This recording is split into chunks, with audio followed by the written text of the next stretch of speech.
Halo semuanya, selamat siang. Perkenalkan, nama saya Tritanti Sintike Manu dengan NIM 24011401115 kelas 1C Program Studi Pendidikan Guru Sekolah Dasar Fakultas Keguruan dan Ilmu Pendidikan Universitas Nusa Cendana. Nah, pada saat ini saya akan menjelaskan materi tentang lingkungan dan hewan. Pertama-tama kita perlu mengetahui pengertian dari lingkungan bagi hewan sebagai kondisi dan sumber daya. Nah, lingkungan bagi hewan adalah semua faktor biotik dan abiotik yang ada di sekitarnya dan dapat mempengaruhinya. Nah, hewan hanya dapat hidup, tumbuh dan berkembang biak dalam suatu lingkungan yang menyediakan kondisi dan sumber daya serta terhindar dari faktor-faktor yang membahayakan. Setiap hewan akan bervariasi menurut ruang atau tempat dan waktu. Oleh karena itu, setiap hewan senantiasa berusaha untuk selalu dapat beradaptasi terhadap setiap perubahan lingkungan. Nah, dalam penyesuaian diri tersebut, hanya hewan yang mampu beradaptasi dengan lingkungan yang dapat bertahan hidup, sementara yang tidak mampu beradaptasi dengan lingkungannya akan mati atau beremigrasi, bahkan akan punah. Nah, lingkungan bagi hewan meliputi faktor biotik dan faktor abiotik. Nah, faktor biotik ini adalah faktor dari makhluk hidup, sementara faktor abiotik yaitu faktor dari non hidup yang saling mempengaruhi kehidupan hewan. Nah, menurut Begon tahun 1996, faktor lingkungan dibagi menjadi kondisi dan sumber daya.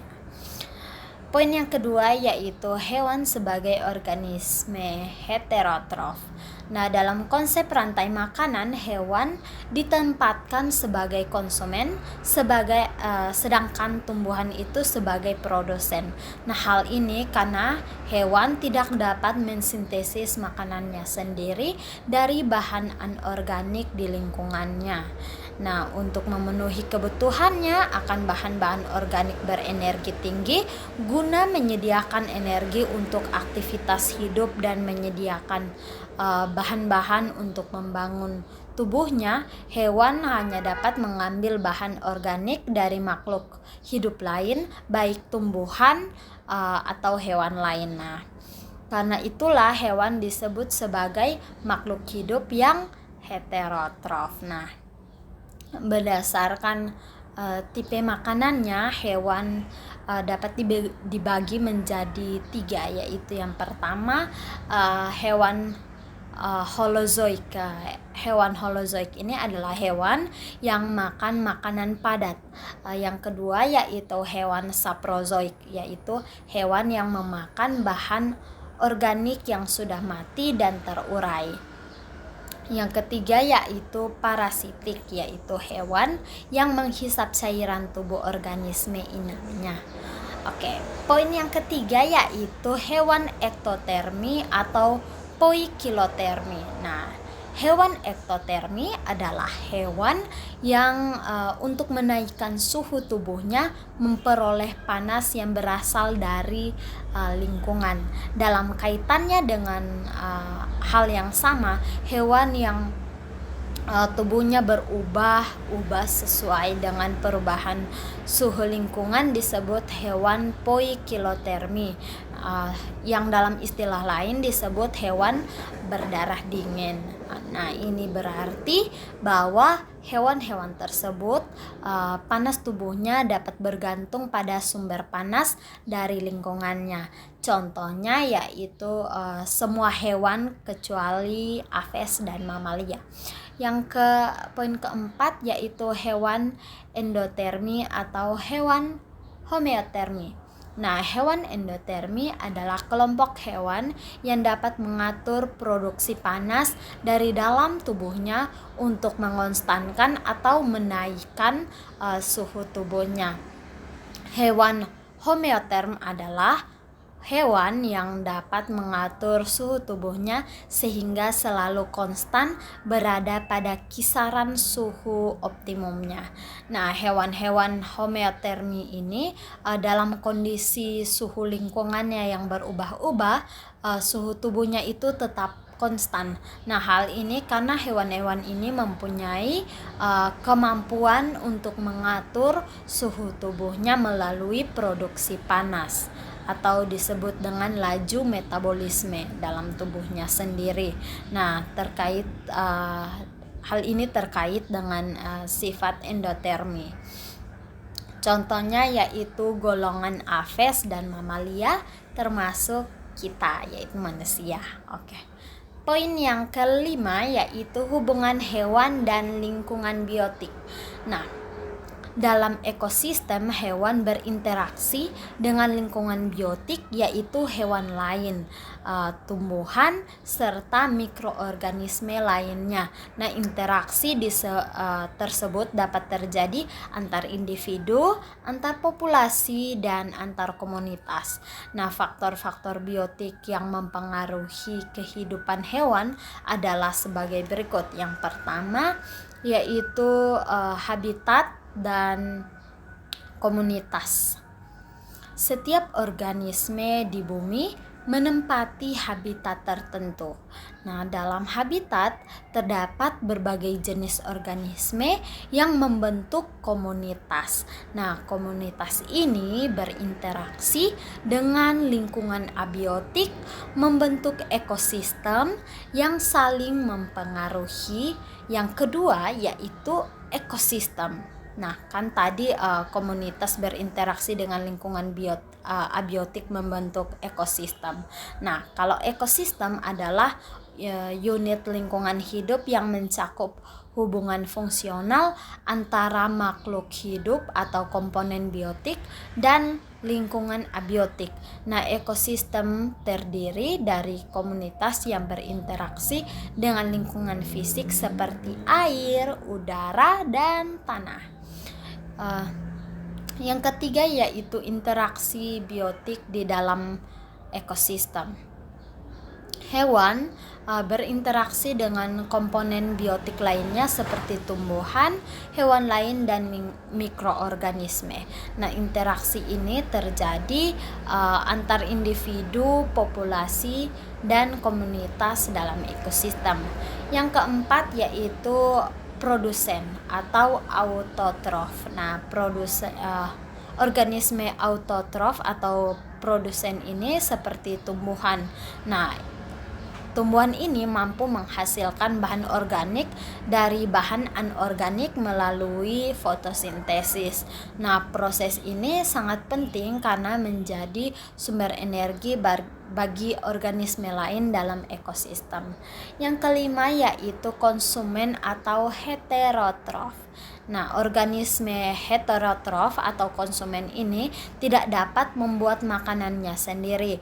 Nah, mereka dapat mengonsumsi bahan organik yang diproduksi oleh produsen seperti tumbuhan atau hewan lain. Konsumen terbagi dalam beberapa kelompok, yaitu yang pertama kelompok herbivora. Kelompok herbivora adalah kelompok hewan-hewan pemakan tumbuhan, misalnya sapi, belalang, kambing, dan lain sebagainya. Yang kedua yaitu karnivora, yaitu kelompok hewan pemakan hewan lain, misalnya harimau, ular, singa, dan lain-lain.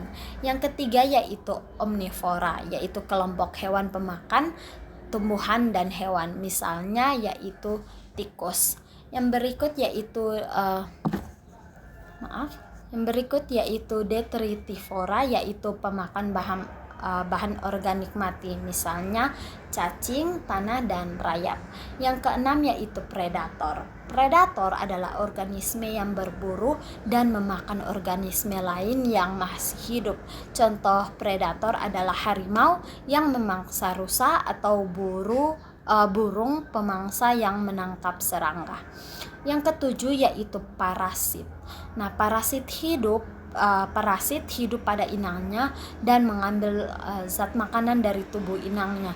Keberadaan parasit dapat merugikan inangnya. Contohnya yaitu contoh parasitnya yaitu kutu, cacing pita, dan jamur patogen. Yang kedelapan yaitu parasitoid. Parasitoid adalah organisme yang pada fase larvanya hidup di dalam tubuh inangnya dan memakannya. Biasanya parasitoid ini menyebabkan kematian pada inangnya setelah berkembang. Contoh serangga parasitoid adalah jenis-jenis dari ordo seperti Hymenoptera dan Diptera. Yang kesembilan yaitu pengurai. Pengurai seperti bakteri dan jamur berperan dalam mengurai bahan organik mati menjadi zat yang lebih sederhana. Nah, proses ini penting untuk daur ulang materi dalam ekosistem sehingga nutrisi kembali tersedia untuk organisme lainnya.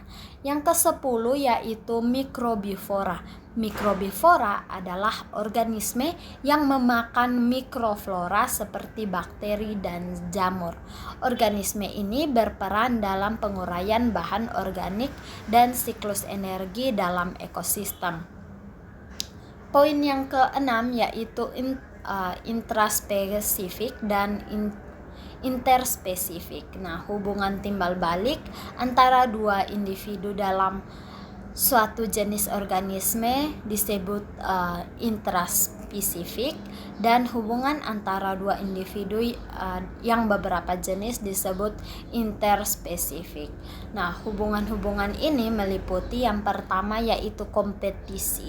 Adalah hubungan antara dua individu untuk memperebutkan satu macam sumber daya sehingga hubungan itu bersifat merugikan bagi salah satu pihak. Yang kedua yaitu simbiosis. Simbiosis adalah hubungan antara dua individu dari dua jenis organisme yang keduanya selalu bersama-sama. Contohnya adalah kupu-kupu dengan tanaman bunga. Yang ketiga yaitu pemisahan kegiatan hidup. Adalah hubungan kompetitif antara satu hewan dengan hewan lain dapat berkembang menjadi kegiatan pemisahan hidup atau partition. Yang keempat yaitu kanibalisme. Adalah sifat suatu hewan untuk menyakiti dan membunuh bahkan memakan terhadap individu lain yang masih sejenis. Yang kelima yaitu amensalisme. Adalah hubungan antara dua jenis organisme yang satu menghambat atau merugikan yang lain tetapi dirinya tidak berpengaruh apa-apa dari organisme yang dihambat. Yang keenam yaitu komensalisme, yaitu hubungan antara dua jenis organisme yang satu memberi kondisi yang menguntungkan bagi yang lain sedangkan dirinya tidak terpengaruh oleh kehadiran organisme yang lain itu. Yang ketujuh yaitu mutualisme. Mutualisme adalah hubungan antara dua jenis organisme atau individu yang saling menguntungkan tanpa ada yang merugikan. Poin yang ketujuh yaitu hubungan hewan dan lingkungan abiotik. Faktor lingkungan yang berpengaruh pada kehidupan hewan dibedakan atas kondisi dan sumber daya. Nah, sumber daya ini terdiri atas yang pertama yaitu materi. Materi adalah bahan-bahan atau zat yang diperlukan oleh organisme untuk membangun tubuh. Yang kedua yaitu energi. Nah, energi adalah daya yang diperlukan oleh organisme untuk melakukan aktivitas hidup. Yang ketiga yaitu ruang. Ruang adalah tempat yang digunakan organisme untuk menjalankan siklus hidupnya. Yang keempat yaitu medium. Medium adalah bahan yang secara langsung melingkupi organisme dan organisme. organisme tersebut berinteraksi dengan medium. Yang kelima yaitu substrat, adalah permukaan tempat organisme hidup, terutama untuk menetap atau bergerak, atau benda-benda padat terdapat organisme menjalankan seluruh atau sebagian hidupnya. Dari penjelasan tersebut, beberapa faktor fisik yang berpengaruh pada kehidupan hewan adalah yang pertama yaitu tanah. Tanah merupakan substrat bagi tumbuhan untuk tumbuh, merupakan medium untuk pertumbuhan akar dan untuk menyerap air dan unsur-unsur hara makanan. Faktor dalam tanah ini mempengaruhi kehidupan hewan tanah, antara lain yaitu kandungan air atau drainage, kandungan udara, suhu, kelembapan, serta sisa-sisa tumbuhan yang telah lapuk. Yang kedua yaitu air. Nah, air ini sangat menentukan kondisi lingkungan fisik dan biologis hewan. Perwujudan air dapat berpengaruh terhadap hewan. Misalnya, jika air dalam tubuh hewan berubah menjadi dingin atau membeku karena penurunan suhu lingkungan, dapat menyebabkan sel dan jaringan tubuh akan merusak dan metabolisme tidak akan berjalan normal.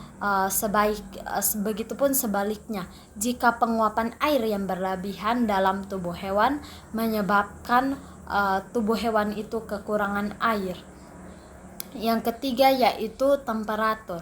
Temperatur dapat berpengaruh terhadap hewan dalam proses reproduksi, metabolisme, serta aktivitas hidup lainnya.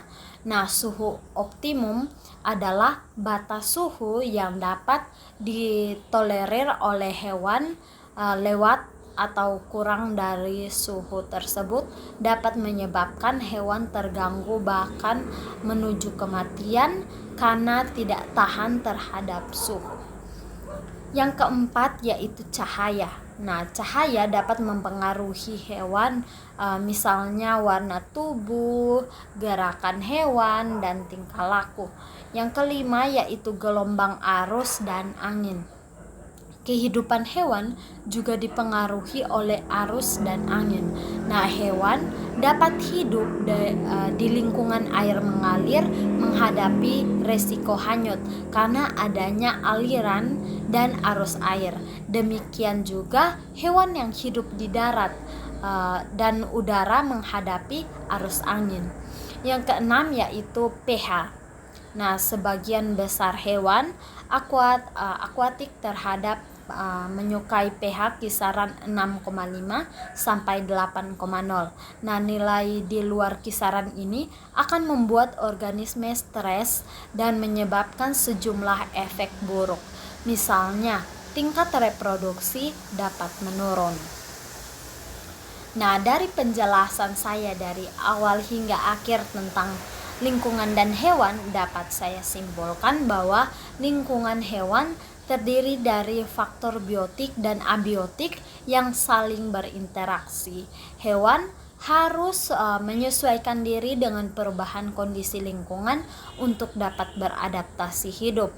Nah, adaptasi terhadap suhu, adaptasi terhadap kelembapan, adaptasi terhadap pH, dan interaksi dengan organisme lain sangat penting untuk kelangsungan hidup hewan. Sumber daya yang dibutuhkan hewan ini meliputi materi, energi, dan ruang yang dapat diperoleh dari lingkungan mereka. Sekian penjelasan dari saya. Terima kasih. Dadah.